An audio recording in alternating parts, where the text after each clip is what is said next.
From the great halls of their house, there are assembled three who hope to one day be the world's greatest driving heroes. Created from the cosmic legends of the universe comes our team captain, the Vision, Bill Fisher, and their soon-to-be Wonder Woman, Vicky Fisher, and our Captain Marvel and head flight trainee, Jennifer Scripchuk. Their mission: to fight injustice, share what is right and wrong, to get you out of your house and come out racing with them and serve all mankind. They are the Garage Heroes in Training Team. Welcome to the Garage Heroes in Training podcast. I feel like I need to apologize to our guest, and I haven't even announced who it is because this is going to be one of those. They're together. Who else is hosting?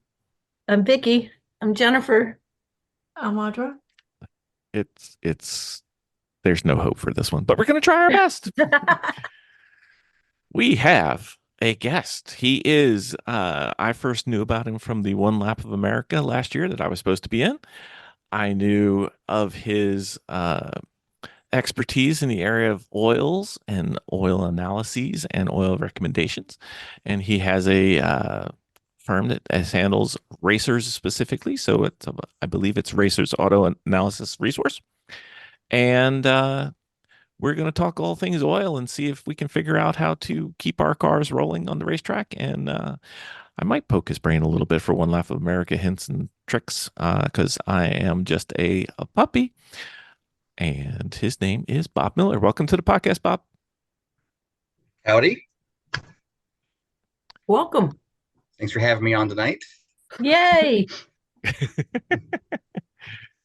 Yes, this is one of those episodes where we have the Wilson sisters together in the same room. So who knows where this one's going to go to? You keep saying that like it's a bad thing. I have 25 years plus of data to support my position. So Bob, One Lap of America, I knew that. I knew about the oil. What didn't I know about that I should have added into the intro? Because intros are the worst part of our podcast. Oh, you forgot the most important part, that I'm a Korean car fan. So that's true. I should have mentioned. Yes. Yeah, I ignore all things Honda, and I went straight to the crooked H's and Kias. So yeah, I make really dumb decisions there as well. Yep. Yes, I believe you have the But largest. Hey, you know what? I can claim. I can actually claim to have the fastest Kia to ever complete one lap twice. True. I believe you have the largest wheels in Sunday Cup, right? Yep. Indeed. So what kind of car is it, sir? Well, the race car is a 2013 Kia Rio SX manual, which is oddly enough a very rare car in the United States. They only brought 400 of them in, and I snagged one of those about 3 years ago. So, I believe the term bougie applies to this car because it has all of the things that a nice car has, but it's in the form of a Honda Fit. So, navigation and cruise control and Bluetooth and all the fun things that you should have in a car that's all pocket sized. So what makes this car such a rarity? Why is it a rarity? Besides the fact that they only brought 400 in. Well, that was the thing, was the only way you got a manual transmission in Hyundais and Kias from about 2010 on up was they were the stripped down, complete basic models with roll up windows. You might get air conditioning, but you did not get anything else. So this car came with, it's their top trim level. So it had, the cruise control, fog lights, LED lights, navigation system, push button start, all that stuff that you would see on their normal automatic car, but they gave you 3 pedals and a shifter to use on your own. So it's just not a common thing. Normally when you see a manual Kia, it's got nothing in it and it just screams cheap. This one just kind of mumbles cheap instead of screams it. So, how did you get into racing? What led you there? Long ago, back when car specific forums were a thing. I had gotten married, got rid of my pickup truck because we're going to, do the responsible family thing. We bought a 2002 Elantra sedan, but I'm a car guy. I can't leave anything alone. So I started playing with it, hanging out in the forums, and then some of the guys from up in Michigan and a couple Canadians came down to Grissom for an autocross. I think it was in 2006. The gateway And I'm like, drug. you know what? I can go do that. Yes, it was definitely a gateway drug. So I did that in that car for about 3 years, and wondered why I didn't get started years and years sooner. And then that just kind of cascaded from there. I did autocross from 2007, full seasons clear up through 2016. And then by that point, I was kind of getting bored and wanted something different, and kind of got out of it for a little bit and started doing some time trial stuff with SCCA. And then Tim Miller, who is a one lap veteran, I think he's starting his 9th one lap this year, invited a couple puppies along in 2018 for one lap. It was one of those bucket list items. And I didn't get to drive on any real tracks. I didn't have the requirements at that time. But he took me on one lap and warned me that I would either love it and want to do it all the time, or I would hate it and never want to talk to him ever again. Unfortunately, I loved it, and I want to do it every year. But I had to wait a couple years, the vacation time, and one lap is not a cheap endeavor. So you're gonna have to plan ahead a little bit on that. And we planned for 2020. I was going to bring the first Hyundai ever to one lap. It was a 2003 Tiburon GT, and I got all my track time and all my training in. I had all the gear ready to go, and then we know what happened in 2020. So that what kind of car prep did you have to do to the Tiburon to bring it for one lap? I was just making it reliable. Honestly, that really is. I'm not super competitive. I want to compete. I want to go have fun, but I want to make sure that I make it to the end. And with one lap, you're not really battling the track as much as you're battling literally every single day just to keep alive. Especially when you're back at the back of the pack, you're leaving 3 o'clock in the afternoon for a 10, 11-hour transit. The next thing you know, it's 2 o'clock in the morning. You've got to get up at 5:30 to head to the next track and get yourself a walk around it so you can see it. And it's just tiring. And if you don't have to worry about that car and that entire time, and you just hop in it and go, and it takes some of that stress off. Reliability was my number one thing. So, I had worked the car over. I had good solid brakes. The engine was okay power wise, but I wanted to make it reliable. Getting ready for 2021, I had the car on jack stands and couldn't open the driver's door. Put the car back on the ground, and the driver's door opened right up. And jack stands were actually inside the wheels. The car was, by that point, I think the chassis at that point had 240,000 miles, and it had lived its life in Illinois. So it wasn't exactly a pristine model, but the car was just sagging around the corners. And that was when I realized that as much as I would love to be the first Hyundai to run one lap, that was not going to be the car to do it in at that point. So I backed out of 2021 and carried it over 2022.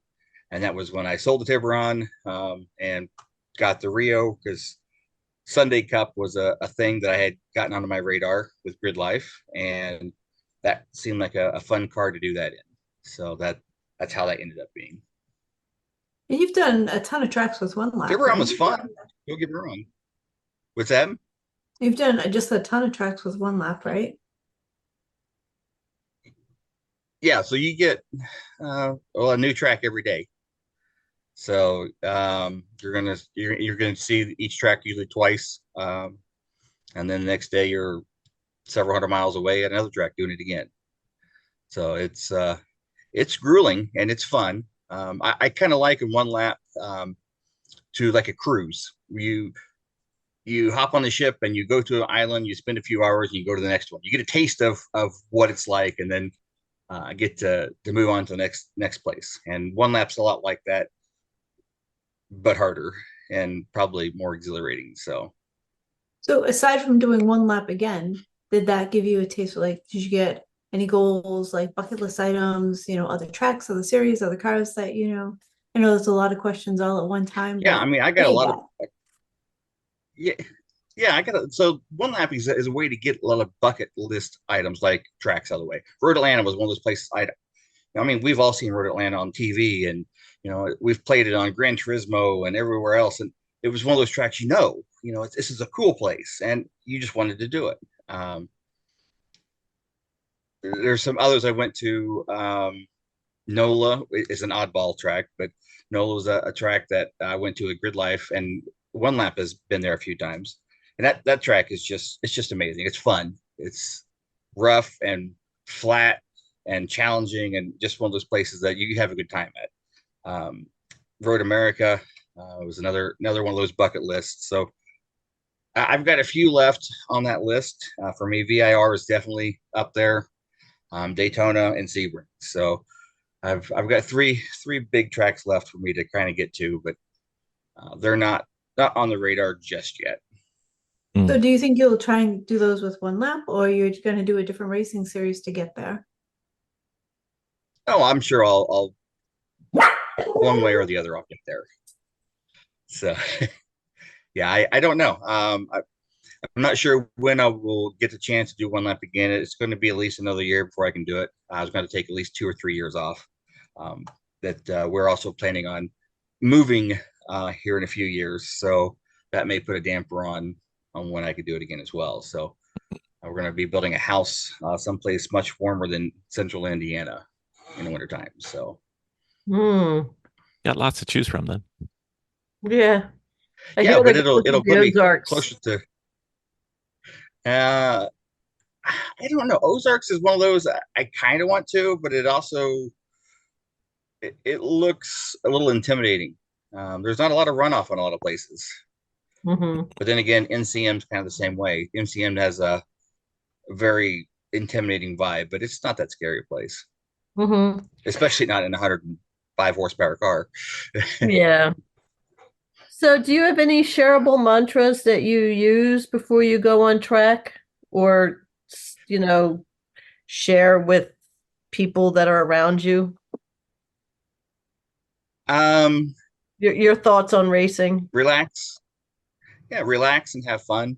We're not getting rich doing this. We're probably not going to be picked up by F1 anytime soon. Just relax, have fun, and be respectful. I mean, that's the big thing for me. I'm used to being in slower cars and kind of keeping my head on a swivel because I know there's a lot faster cars coming eventually. So just I try to be respectful and make sure to have fun. When you get to that point when you're in the middle of a session and your fingers are white knuckled on the steering wheel and you're concentrating so hard on the next corner, you realize I'm not really having fun right this moment. And I will back off and relax my fingers, relax my brain, and remember to go have fun. That's one of the things for me. The Sunday Cup group it does a really good job with. Everybody is so open and fun to be around, and especially on track. They remind you that you're out there having fun, not trying to win a series or you know get your professional ride or whatever. It's just it's a fun time, and that's what I'm there for. I'm not there for I'm not a fast driver. I don't drive a fast car. I'm there to have fun and kind of live the race car life for a middle aged guy that never really got into it before. So, but yeah, relax, have fun, and enjoy yourself. Well, we will Right. try. We will try to do that for you for this one lap. I will be it will be my first. Well, fingers crossed that nothing happens to the Mini because then Vicky will lose her car, but that's okay. She doesn't mind. She wants me to go in that car. It's fine. So we talked a little bit earlier through Messenger over some ideas specifically for my one lap car because we've got a 100,000 mile plus Mini Sunday Cup car going for one lap, and I didn't do all 100,000 miles, so I don't really know the history of it. So I assume the worst and plan for it. But one of the things that often gets overlooked, especially with race cars, well, no, probably less with race cars, but still with normal cars, is actually the oil and what it can do for you and what doing it poorly can do for you. For instance, my mother had a 1975 Camaro when I was growing up, and Had. she, she changed she changed the oil religiously at 67,000 miles. And we had to use a stick to get it out of the car. Car ran for another 50,000 miles. Who knew? But perhaps that's not what you would prescribe for best practices for oils. Maybe. I don't know. Just a guess. Yeah. I mean, extended drains are fine, but there's a limit to that. Yeah. When it starts to become pudding, that may be the time to change it then. So, hmm hmm There's a little. and whatever you do, don't taste that pudding. It's terrible. You act like you have experience. Yeah, You've come across purchased pudding a bar? 1978 C10. Uh, Yeah, I bought a 78 C10 that had a quote freshly rebuilt engine in it, unquote. Drove it home from Tucson. Um, that engine lasted about 14 months before it started missing out, and nothing I could do would make it get any better. I had already planned on building an engine, so I just stepped that up a little bit faster. When I pulled the old engine apart, there were 3 pistons that you could put your fingers on top of, and they would go slop, slop, slop in the actual cylinder walls. Oh, There was wow. physical play on the piston in the walls, and there were 60 over pistons. wow. So yeah, there was and the sludge and the crud and everything else that was in that block, freshly rebuilt maybe about 15 years ago, and that was the last time they put oil in it, was my guess. So Wow. it Ick. Well, so perhaps there's a better way. Perhaps there's a better, or what should we look for our oil usages, I guess. people ask me all the time what to use, and I really can't tell you what to use. Pretty much every modern oil that you buy that's not from the dollar store and is labeled as a 5-30 oil is going to be probably fine to a degree. But some oils will obviously work a little bit better for you, and that's going to be the harder question to answer. That's why I made a living doing oil analysis for a large company here in Indianapolis for quite a few years, and they taught me a lot of things. And one of the things that I learned was that you can learn a lot by testing. It's not the end all be all by any means, but you can get a lot of information to help you make better choices down the road. We were all told growing up that 3,000 miles. Everybody's heard 3,000 miles oil changes is what a car needs to live forever. And well, that's not necessarily true. For some cars, that might be the case. Other cars, maybe that's 7,000 miles. Maybe that's 5,000. Maybe that's 10,000. And the only way you figure that out is you test, send the oil in and see how well that oil is holding up. Is it getting too dirty? Is there getting too much junk in it? How the oil property is holding up? Is the viscosity holding so that you're staying where it's supposed to be? Is it getting too hot? Is it, are you getting contamination? Are you leaking coolant into it? Those kinds of things. So, those give you the basic answers to move forward. And with Racers Oil Analysis resource that I started, I kind of focused on people like us. They're amateur racers. We don't have a F1 budget for a new engine, every session. We're trying to make these things last. And, the last thing we want to do is spend more money on something that we don't need. Do I really need to buy some really super expensive engine oil and then change it literally every single weekend? Do I need to spend $150 every weekend on oil? Or can I go a couple weekends? Or can I do 3 weekends? Or is the oil I'm using not really doing me any good and is actually not giving me the protection that I need? And that's kind of what I try to focus on. So I'm not going to tell you what to use, but I can tell you if what you're using is working for you and doing what you need it to do. So that's kind of where I focused on that. And that's a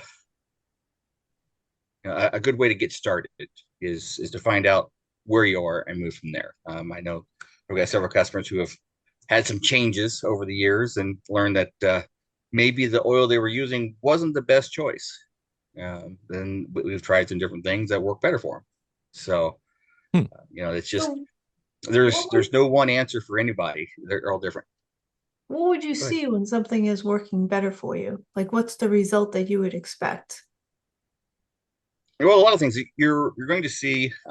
So the test packages that I use focus more on the oil properties, the oil itself, rather than just the contamination levels, like dirt and wear, those kinds of things. I know some of the other companies, they're more focused on contamination and wear and that kind of information. And what I'm looking at is the oil itself.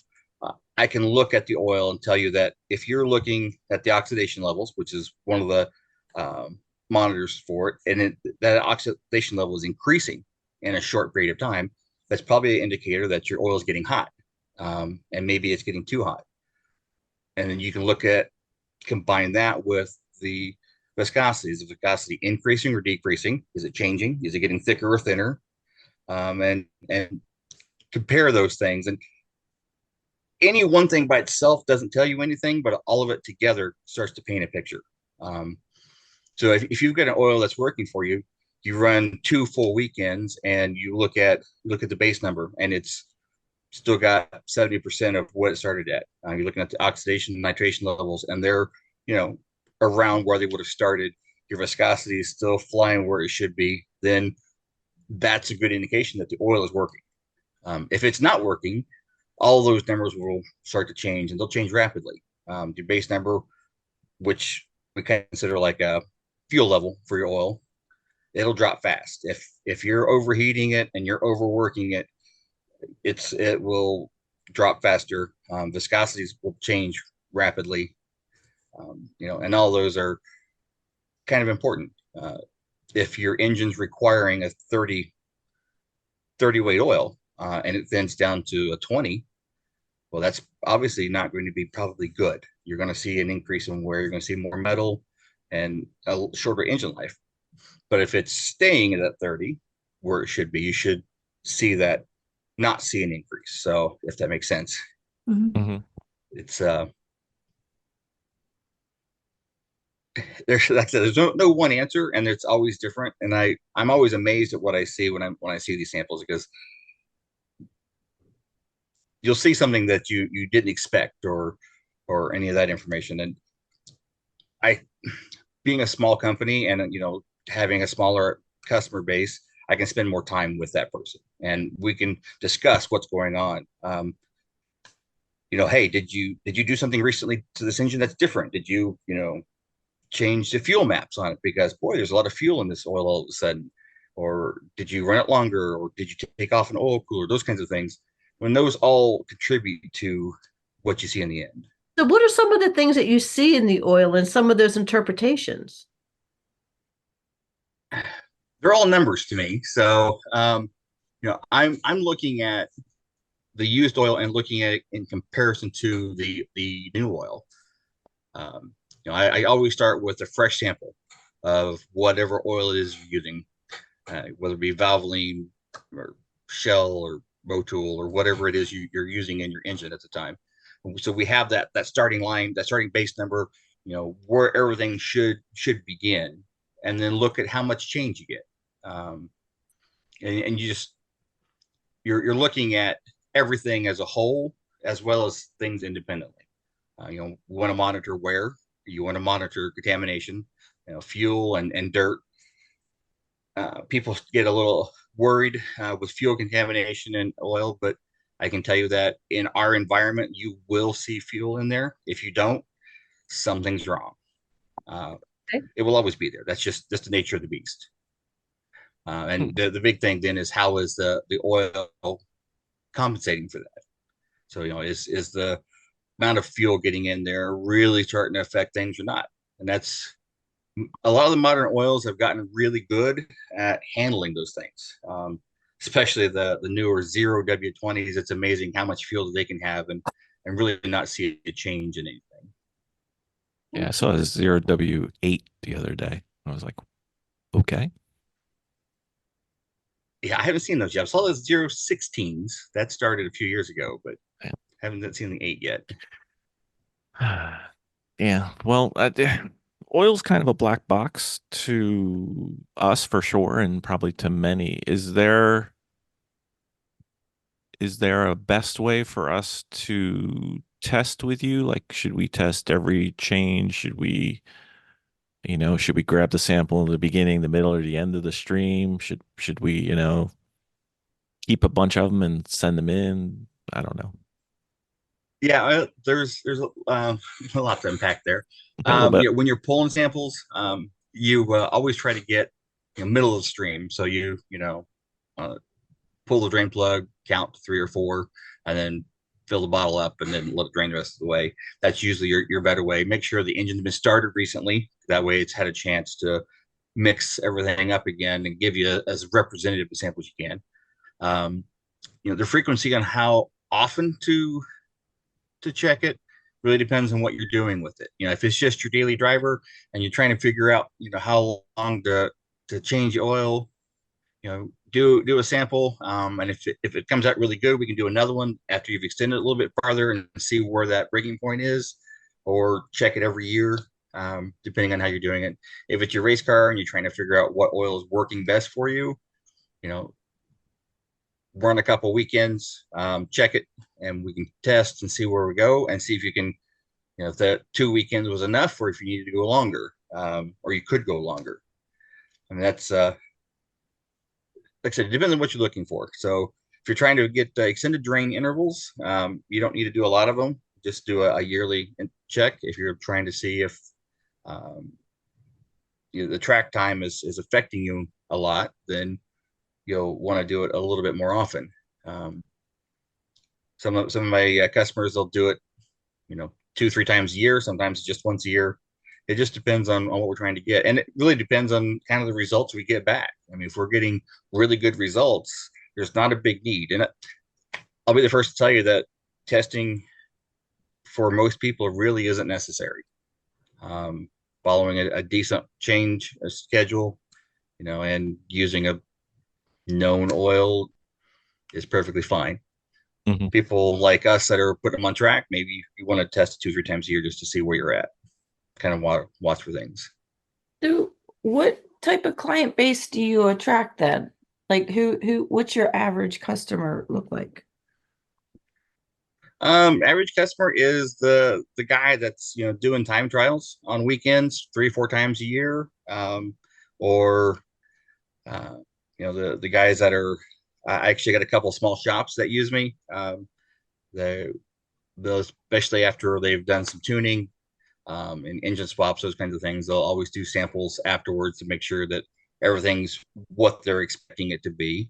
Sometimes you get surprises when you build new cars. So, but all of my customers for the most part are basically the amateur guys that are going out on weekends and spending all of our hard-earned cash to drive around in circles and have fun with cars that we've either built or bought. So, yeah. There's nothing wrong with Oh, I don't think so. Now, my wife, she may not agree all the time, but I think it's a great plan. It could end up saving you a whole engine, though. I mean, it's not a bad thing. That's my So story, and I'm sticking to it. do you only test the oil, or do you test a diff fluid or brake fluid? I mean, there's brake fluid. There's really no need to test. It's such a weird fluid because of its properties. It's an odd one.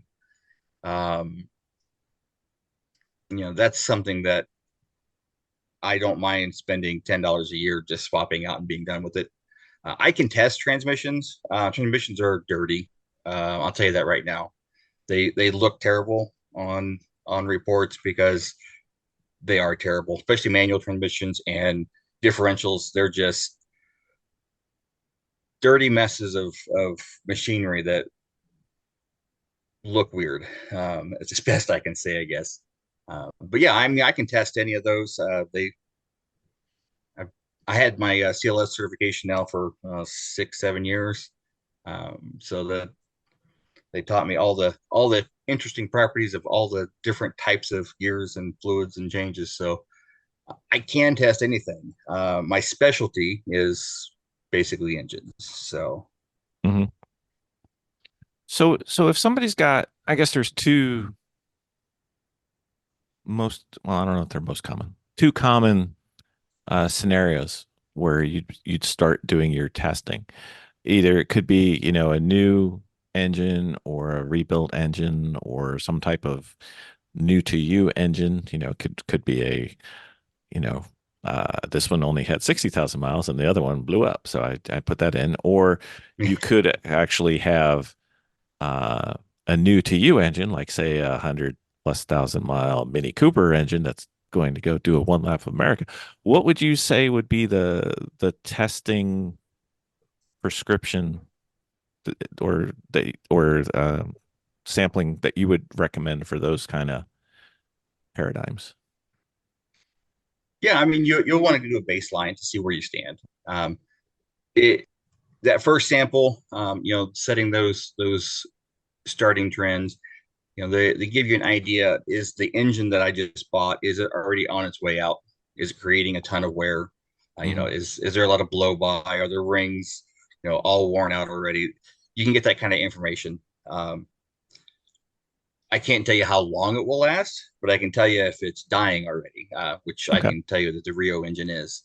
So, Another good reason not to do one lap of America this year. Mhm. it's tired. That car had a hard life.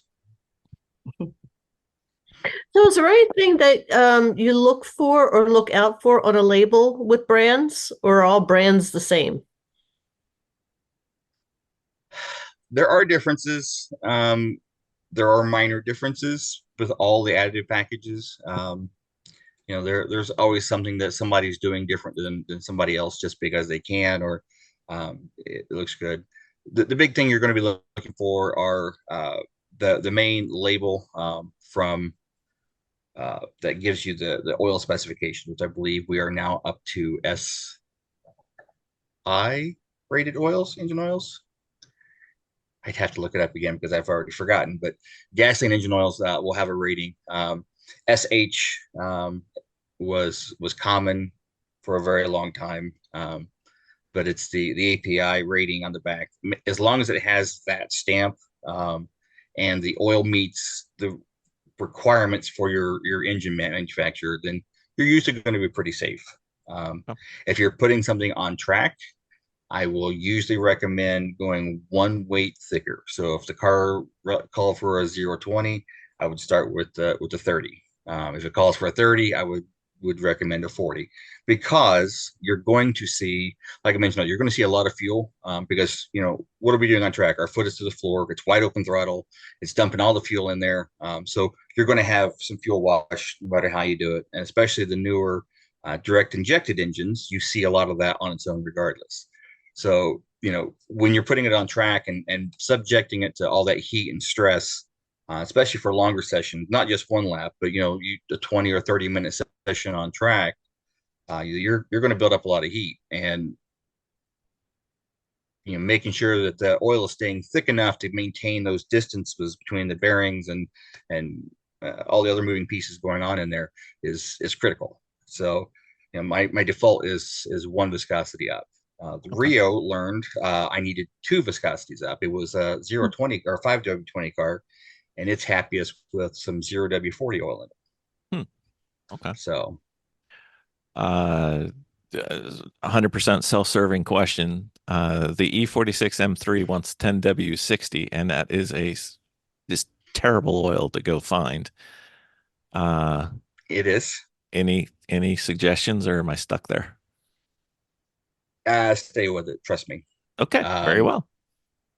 yeah, there's a lot going on. There's some metallurgy things that are going on with BMW in that regard, as well as uh, engineering designs that maybe weren't the smartest choices. but that oil does give you the best protection. I know that they recently moved away from Castrol, but Castrol still makes a very good 1060 for those engines. See, this is why I'm upset you're not going on One Lap of America, because I am not going to bore anybody on the podcast about the metallurgy, but I would love to get into the metallurgy. Woo!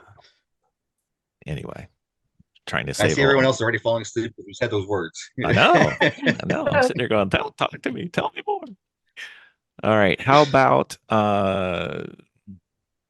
let's say on one hand you've got the Motul, and on the other hand you've got Walmart, and you've got everything in between. We tend to do endurance racing. We tend to use the Shell Rotella, just T6, I believe. Is there any? That's common. Is there any? Is it really different? So until the last year, where the Rio started to burn oil, every engine in my house has been running Walmart synthetic oil for its entire life. Track cars, autocross cars, it didn't matter. They meet the requirements. I tested on a semi-regular basis just to make sure that things were staying normal, and they work. You know, that again, it's a modern oil that meets those requirements that the manufacturer set, and they have the right ratings. You're pretty much good to go. Rotella, you know, I know a lot of people use it because of the phos and zinc in it. Modern oil formulations have gotten away from that because especially the zinc is toxic and bad for the cats. Race cars a lot of times don't have cats, but it's still long-term environmental concerns. And manufacturers of oil, they've learned how to get those properties similar to the zinc and phos that without actually using those. In fact, even some of the new diesel engine oils for the heavy-duty diesel trucks, they are designing engines to also run with it, but a lot of them won't even have zinc at all in it.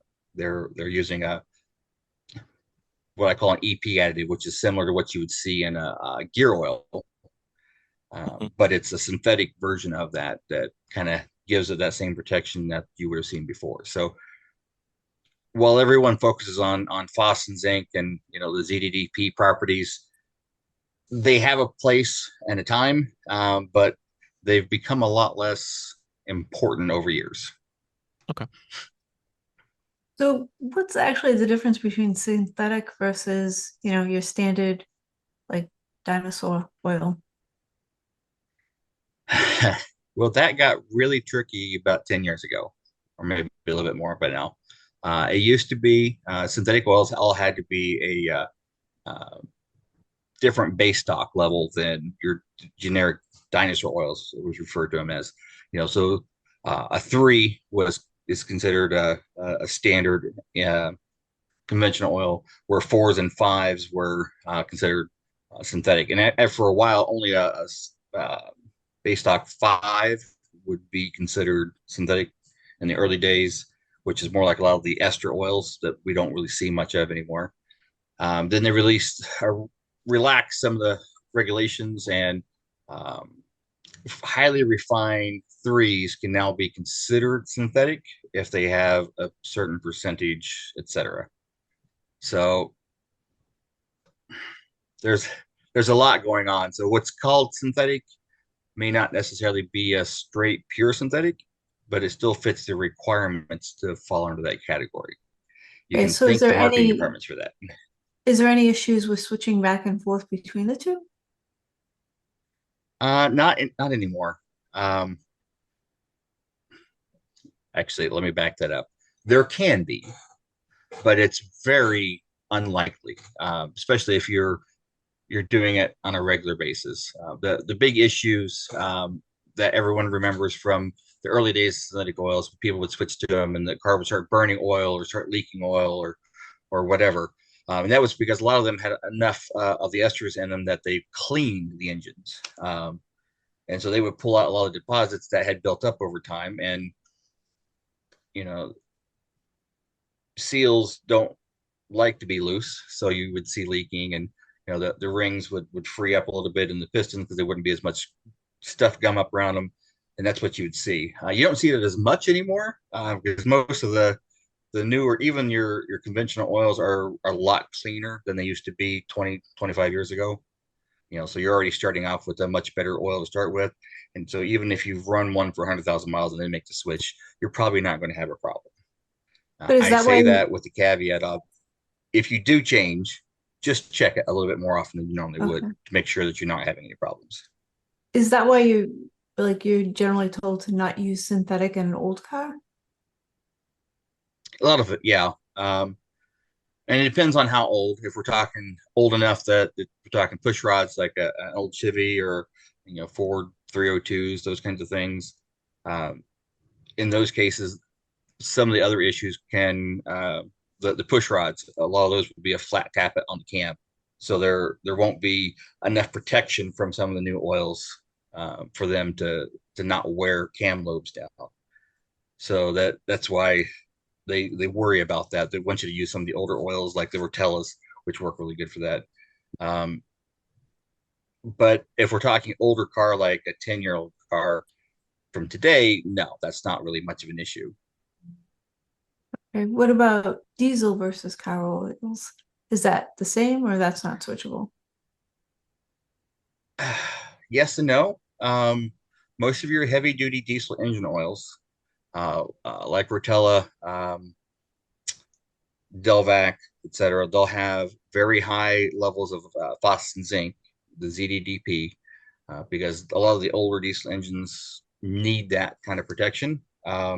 And in a big diesel engine oil, that's the easiest way for them to get to it. They're not worried about catalytic converters getting burned out. Using that into a newer car long term, you can have cat issues where you'll get cat inefficiency codes because it's not working correctly because the zinc gets in and it either burns or clogs up the cats prematurely from what they should be. I So will I don't say usually recommend any of the diesel oils on newer cars. I will say that it's very easy to switch when you don't realize that the colors mean something in Rotella. I'm just saying, just history. But who knew? Anyway, um, what about is there anything that we should be adding to our track car? Like STP when I was growing up seemed to be, Richard Petty said it was good, so I got to use that. It's specially treated petroleum. Oh It's wow, it's yeah, additives. That's a whole rabbit hole that yeah, I will never make a recommendation for any additives. If you don't trust the oil manufacturer to get it right the first time, Mhm. additive is probably not going to help you Mm. Hmm, that's a good either. thing. Richard Petty's not happy with you, sir. Yeah, well, he probably wasn't anyway. That's okay though. Yeah, so there's a common brand out there that is used a lot. I know for truck engines, and it's they call it a stabilizer. And the only thing that additive does to an oil is basically raises the viscosity to the next grade level. So if Okay. they're using a 1540, it's basically making a 50 weight at that point. And So if you need the thicker oil, then you probably should just make the change to the thicker oil rather than waiting for an additive to do it.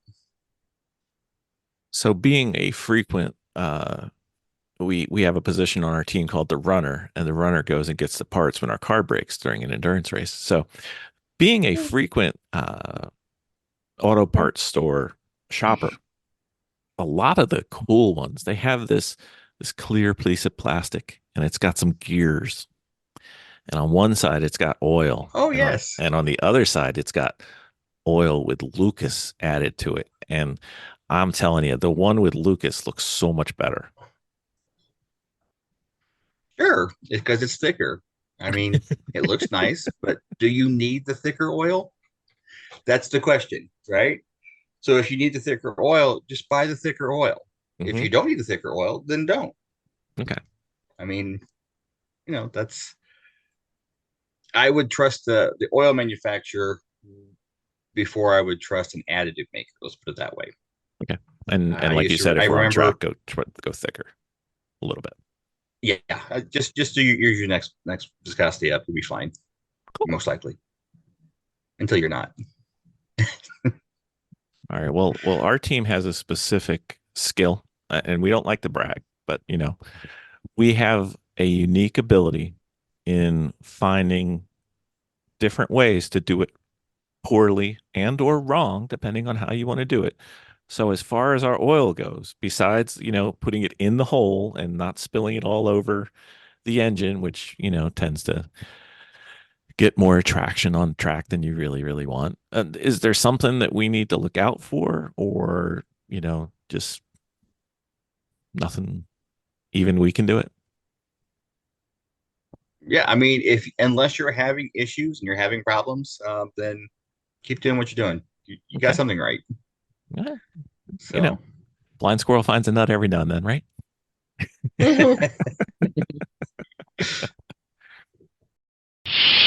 Captain's log supplemental.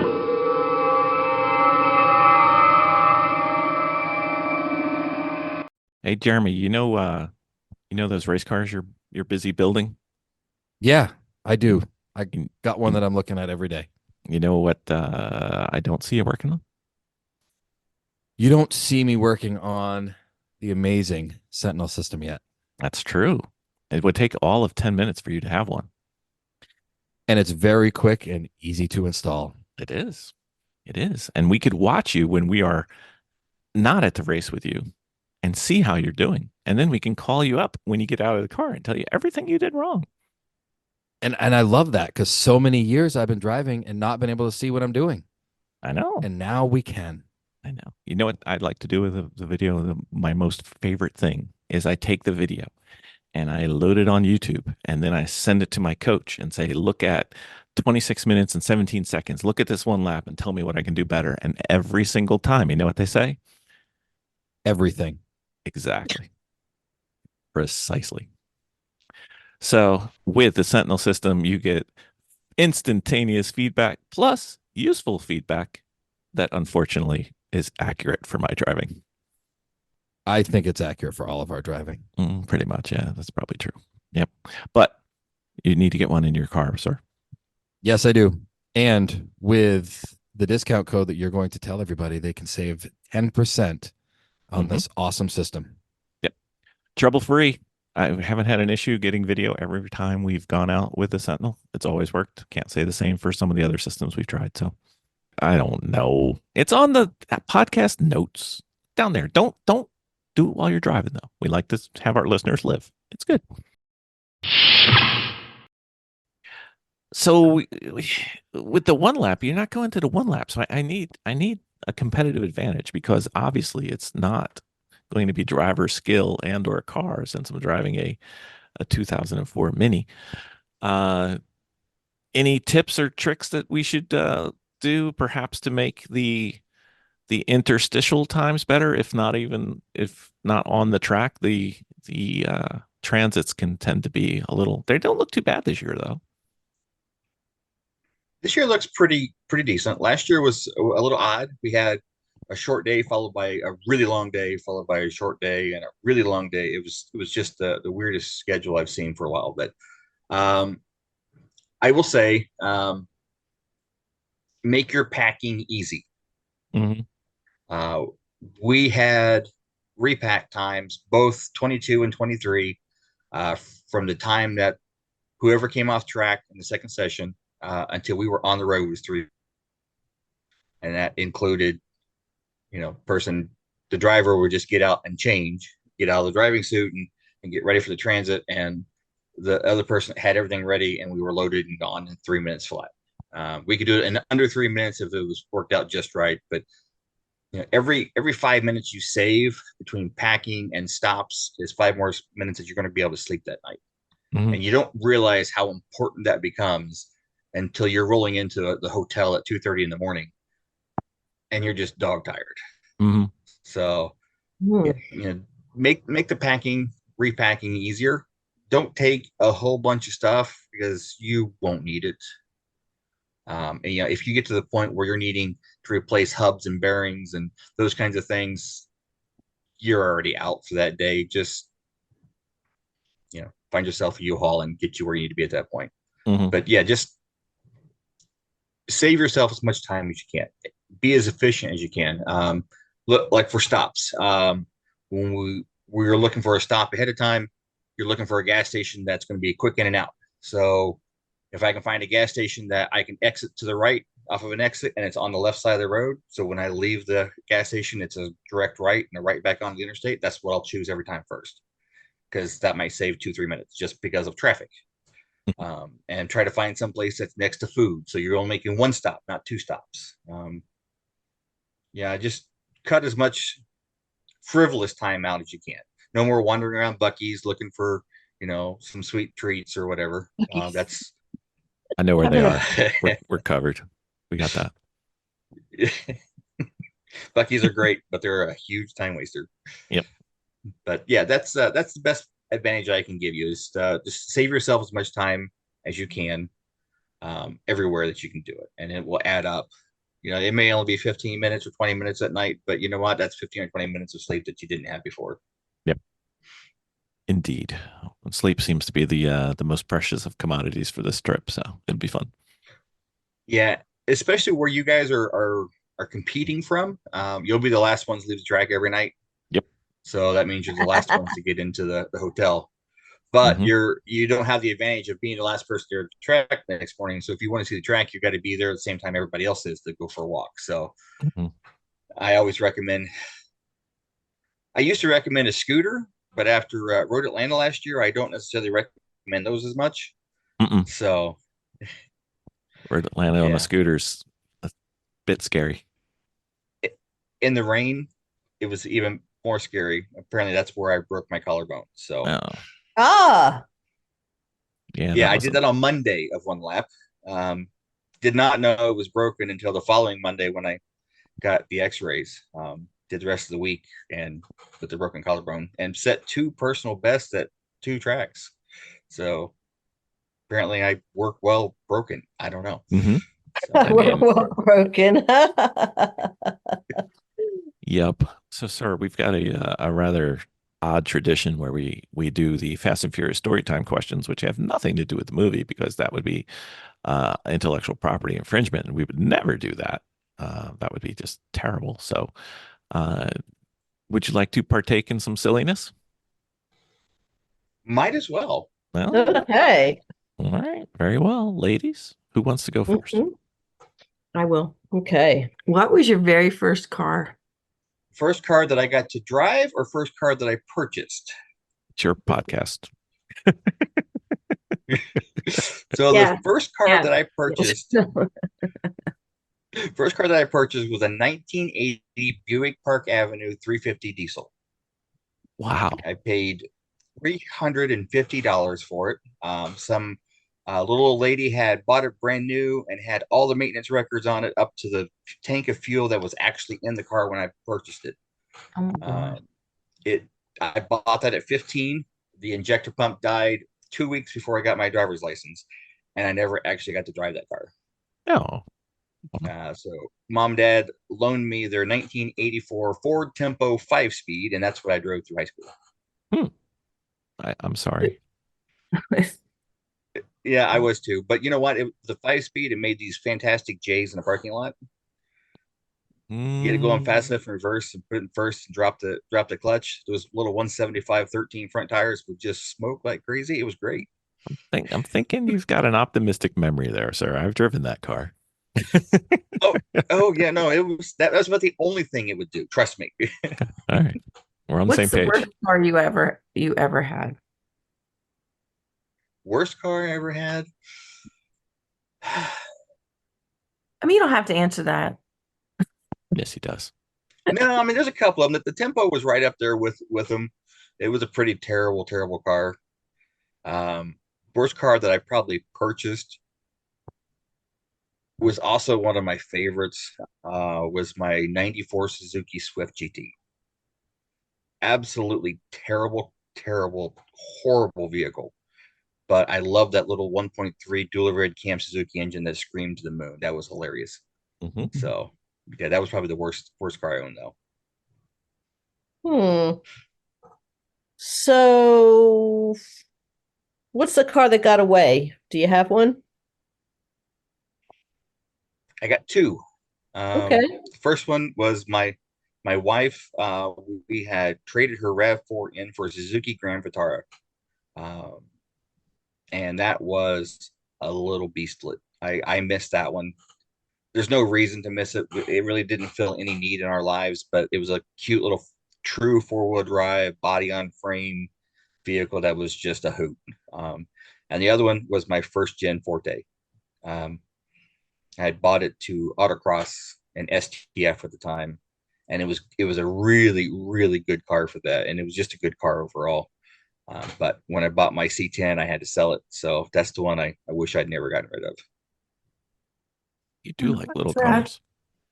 What's one thing that no one knows about you that would surprise them? There's not much unknown about me. But one thing that does surprise a lot of people was I was a music ed major at college. Really? See? Yeah, Ah. right up until I was a music ed major right up until I went to my first student teaching observation class. And that's when I realized I don't have the patience for this. So yeah, that ended quickly. All right. We have a long list of these questions, and I get obsessed with one of them at a time. So this is the one that's currently got me tickled. What car would you want to switch into that you've raced against in the past, and at what racetrack?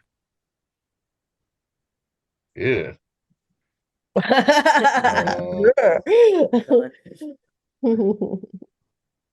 I have to And say none, honestly. really,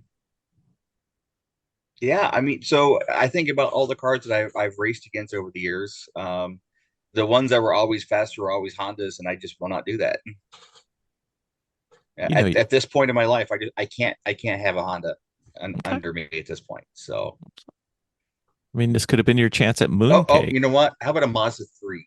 There we go. I Do a was going to Mazda say, 3. you could do Mooncake. You could Yeah. do all kinds of fun cars.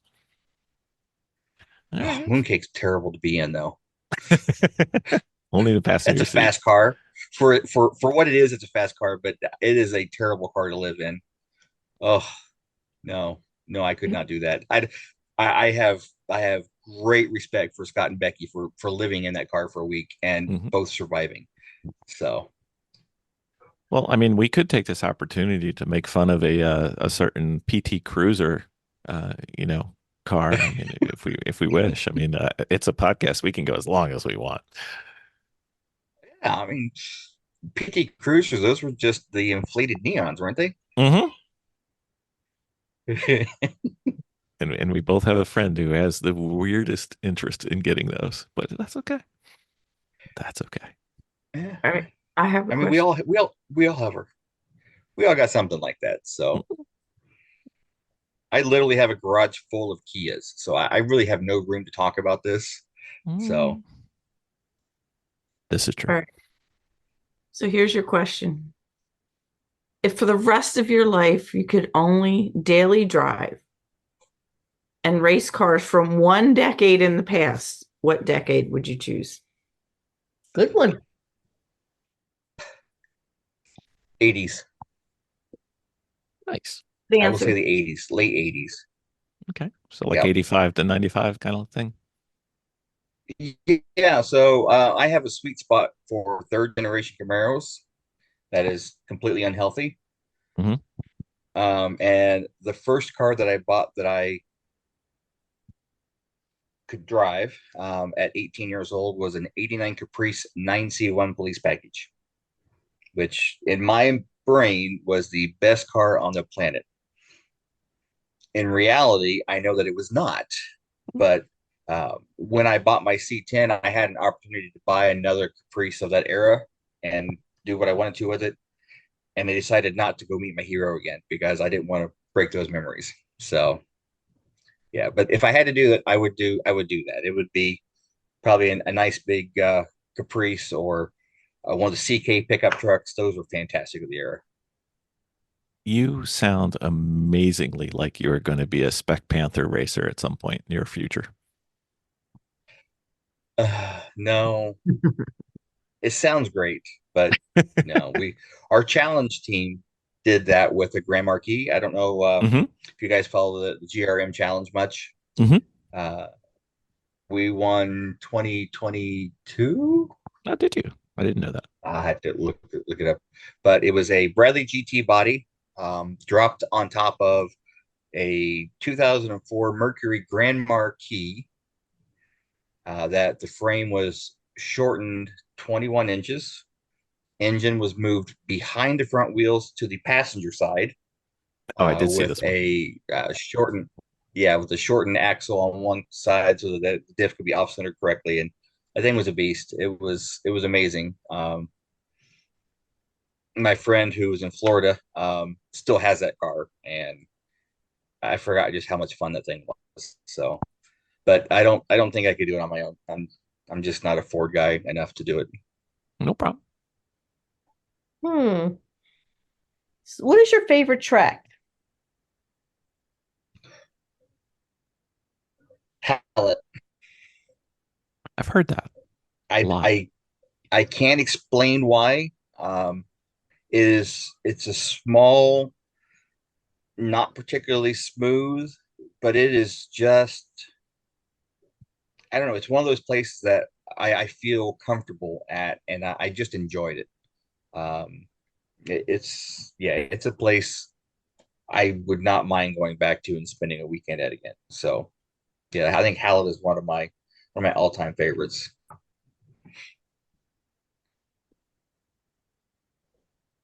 Do you have a favorite podcast, a racing podcast? I don't listen to many, um, because I don't really have that much free time most of the time. But I do listen to Scott and Seth a lot with track walking there.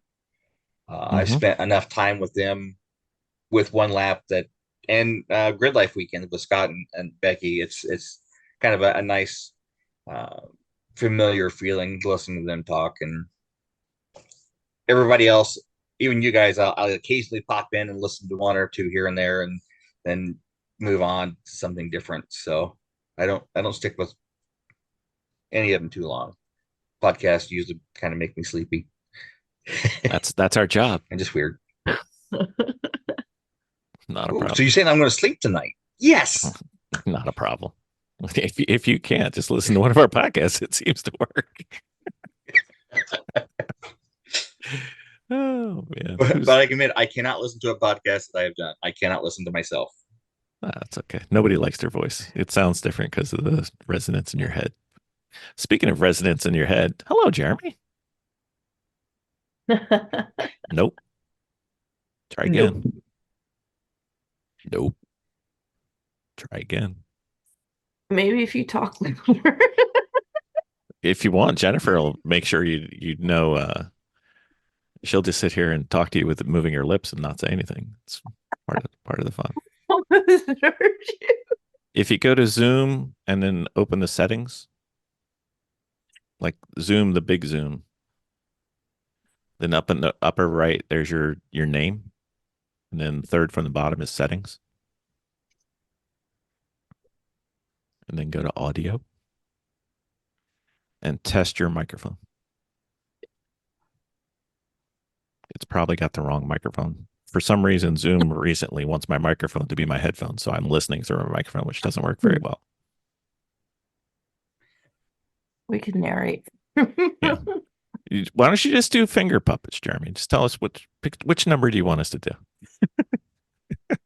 All right, I guess I'll go because Jeremy's. I'll wait. I'll be Jeremy. How about that? There you What is your race car number and why? Nice question, Jeremy. I have been using 433 for the last 3 years. In the past, it was always either 3 or 33. My birthday is on the 3rd, and it just happens to be a fun, lucky, easy number to make with tape. So threes were easy. When I went to Grid Life, I went to grab 33 for my very first time, and they said, "Oh, that's already taken." I'm like, well, make it 433, and there we go. That's what it's been stuck at since then. So Mhm. And then the follow up is: do your race cars have names? not really. Usually their name is what they are. So I just call the Rio Rio usually. Um, yeah, most of my cars never really got names. There was no point to it. So No worries. Miss Jen, last one for you. Jeremy also wants to know if you have any celebrity crushes. Jeremy. oh, yes, unfortunately, and my wife already knows that if Sandra Bullock comes up to our door one night and knocks and says, you know, I have to take your husband, that I'm leaving. So that's the one for me. Okay. Jared. I agree. Okay, Jeremy. So Jeremy's still online and he's waving at me to ask, what You is got to the do it car you got from to do your it in Jeremy family voice. You got to do and it. young neighborhood that sticks out in your mind? What was that? What is that car from your family when you were young, or from the neighborhood that sticks out in your mind? Thanks, Jeremy. That's a really good question. Nice job, Jeremy. Um, Probably the one that I remember the most, and sticks in my brain the most was mom and dad bought a brand new 1980 C10 pickup truck, long bed, way Wow. back in the day, and it was the bright blue color. 256 cylinder with a three on a tree and a rear end gear that was so tall that you had to slip the clutch so bad just to get it started on the flat ground. So, Awesome. but that was a trip we used to make, the trip to Florida twice a year in for several years. Nice, but you know what Jeremy really wants to know, because he drives a lot of real cool cars, is what is the coolest car ever?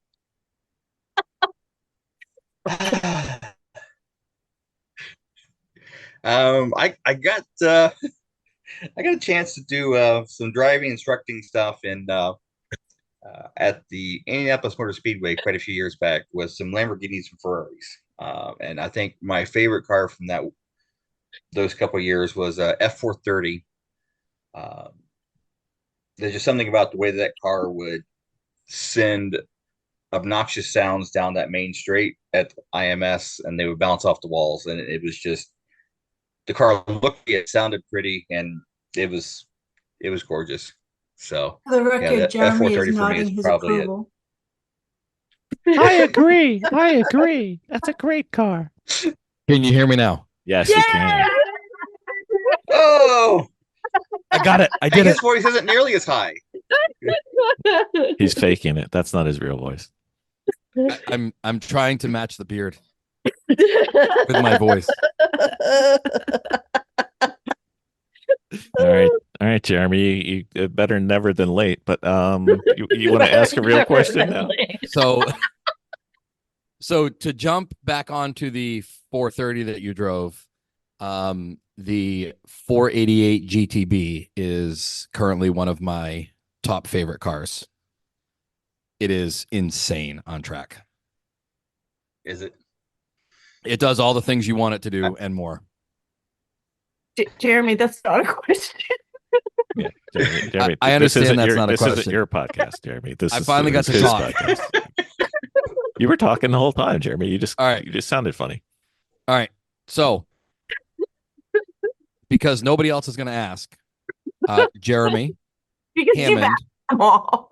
May, Chris, Matt, or other.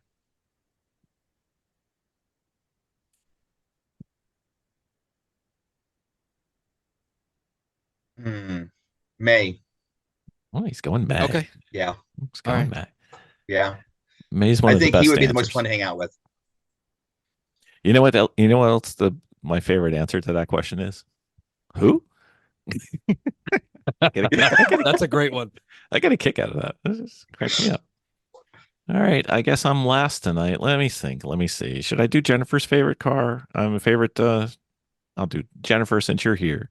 No, that's hers. Well, all right. We'll let Jennifer ask it. Okay. So, in an effort to sleep in the bathtub tonight, I will go to my favorite question, which drives Vicky absolutely batty. So, we are going to win the lottery. And when we win the lottery, we want to say thank you to all of our podcast guests. So, after we buy our desert island and build our racetracks, both street and dirt, we want to make sure that we have the proper vehicle for you. So, when you come to our desert island, which 5 cars would you like us to have ready and waiting for you?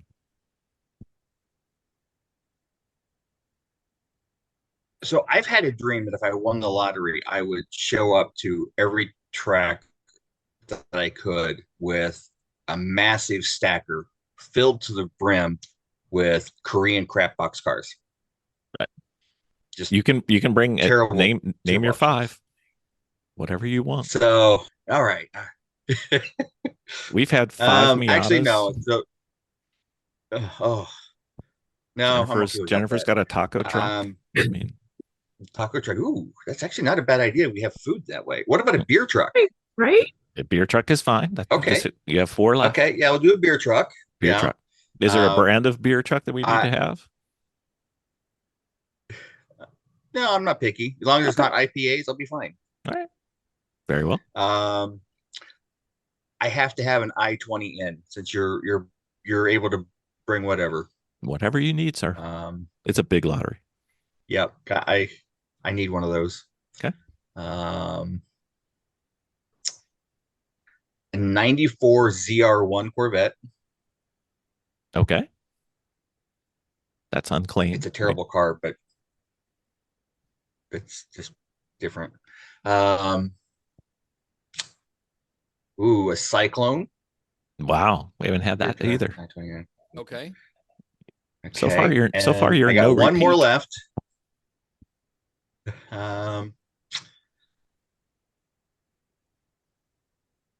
Ooh. So does this desert island have mountains or hills or anything? If you want one, it'll be there. It's got an amazing racetrack, though. And dirt. Okay. Mountains. Whatever Jeremy says, because Jeremy's finally you know what? talking. So I would love to do one of the GM Baja trucks from the 80s. Oh, okay. But done up like a Fall Guy truck. Okay. I don't think I can get Heather Thomas to come out for you, but I'll see what I can do. I mean, she didn't have to be there. As long as the truck's there, we'll be fine. Okay. All right. Very well. Why don't we give Jeremy a bonus one, and then Jen can end with her favorite.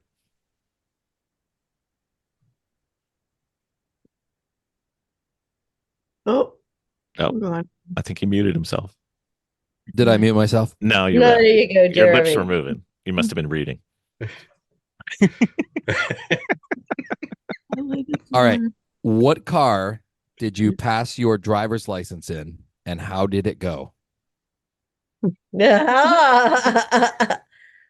I did not have to take a driving test. You just have natural skill. Do you live in Louisiana? No. So back in the day in Indiana, if you took driver's ed before you turned 16, you passed the driver's ed course, then all you had to do was take the written test and you got your license. Wow. So that was all I had to do. Was this Yep, back when you New could Hampshire get a was the same license? Was this when you could get your license at 13 in Louisiana, or was this? No, it's Indiana. You got it at 16 in 1 month, but because I was born in December, if I waited to get the school driver's ed, I would have had to wait till the following June before I could do it. So then I only had a few months driving, and mom and dad didn't like that idea. So my Christmas gift for my 15th birthday was private driving ed lessons in Indianapolis. So for 5 Saturdays, we went up to Indianapolis, and I did 5 hours worth of driver's ed classes and driving, and I got my certificate. When I got my driver's ed permit that Saturday, mom and dad had already gone home, packed a bag, and said, "All right, let's go for a drive." And we drove to Pensacola that weekend. Wow. And they Oh, said, "Get behind the wheel, drive as far as you feel like feel like driving, and that was south of Nashville when I finally said, okay, I need a break. So It's Nice. admirable. All right, Jen, your favorite one. All right, last one. What's your favorite car movie or car from a movie of all time?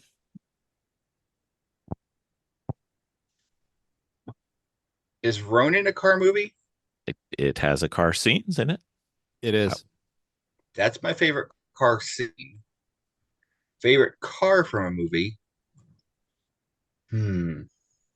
Ah, I don't remember which one of the terrible Fast and Furious movies it was, but they had a Caprice on stock car wheels. So that's probably one of my favorite cars from one of the movies. And I hated the movie, but that car kind of redeemed that movie for me, even though I think it got blown up. Well, I think I'm safe in saying that you have had the most unique car answers for our little slice of Fast and Furious. I believe we had no duplicates of anything, except maybe Ronin. But well done, sir. Mm-hmm. And thank you, Jeremy. Thank you. So if people want to have their oil tested or get in contact with you, what would be the best way of doing such a thing? Well, the testing is available on the Robertson Racing webpage. You can purchase the kits and have them shipped out there. If you just want to talk to me, easily find me on Facebook, Racers Oil Analysis Resource, or you can look for Bob Miller and look for the little red Kia as my profile picture, because I'm silly like that. Those are the two best ways to get a hold of me. I'm always willing to answer questions and help people when I can. So Very well, sir. Well, you will be missed on One Lap of America. I will try to support the Sunday Cup class, and my goal is lofty and not to be last. That's fine. As long as somebody breaks, I'm cold. there you go. I already told my bosses that week I'm going to be useless. Just expect me to not answer anything because I'm going to be watching all the results right now. So I'll be watching you guys. All right. Well, we'll try not to offend anybody. Jeremy's going to be there next year, I think. Is that what you were saying? Yes, next year. Okay. You do realize what next year is planning to be, don't you? No. So you want to do One Lap of America, and you want to do Thunderhill 25, right? 25 Thunderhill. In the same year. 4 Lemons races. Yep. 2 AER races. Yep. So Bob, do you know any good divorce attorneys? We might need one here. Yeah. I've been lucky and no, not yet. So, but if Okay. I did one lap this year, I might need one. Okay. Well, you chose well then, sir. Well, I will be out there with a slow car trying to live admirably for you. Just make sure you have fun and wave at everyone when you go past. Will do. Yeah. Thank you for coming on, sir. Well, thanks for having me, guys. Thank Been you, fun. Bob.